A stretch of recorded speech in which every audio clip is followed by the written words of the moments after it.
Allora, innanzitutto a me è la prima partita che ho visto la partita di campionato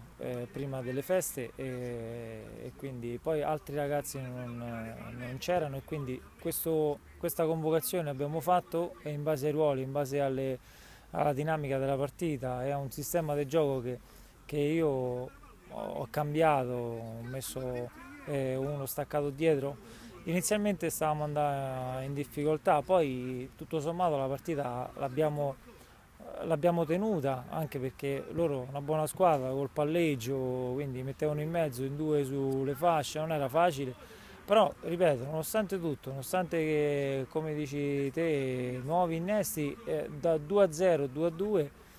e per di più dopo, come aveva detto prima Luca, ma penso che l'avete visto, 4-5 palle davanti al portiere non metterle dentro, poi è normale che quando non vai in vantaggio e poi vai in svantaggio c'è il rammarico di non aver fatto il gol, però tutto sommato abbiamo tenuto la partita. Il risultato alla fine degli ultimi due gol, uno su autorete, il quarto e l'altro un bel gol su un'infilata, però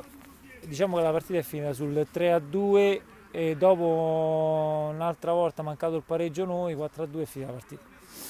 Quello volevo chiederti, l'infortunio di Paoli, eravate più presenti della squadra avversaria a centrocampo perché iniziavate bene l'azione sulle fasce, loro tendevano invece, soprattutto nel secondo tempo, ad aver perso la calma e giocare molti palloni lunghi. Sì, sì. Quel cambio va, diciamo, un po'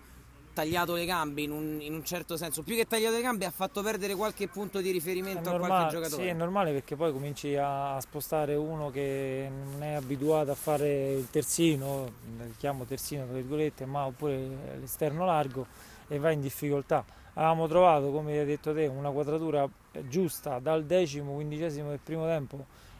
con i quattro dietro che poi spingevano in avanti e non subivamo nessun pericolo, tranne i tiri da lontano, però voglio dire, è evidente che possono tirare da lontano, cosa che noi non abbiamo fatto. Quello che posso dire è che noi non abbiamo tirato in porta da lontano. Siamo arrivati sempre lì davanti e c'è bisogno di tirare in porta, perché se non tiri non fai mai gol. Grazie, in bocca al lupo a mister Ulderico Campagna. Crevi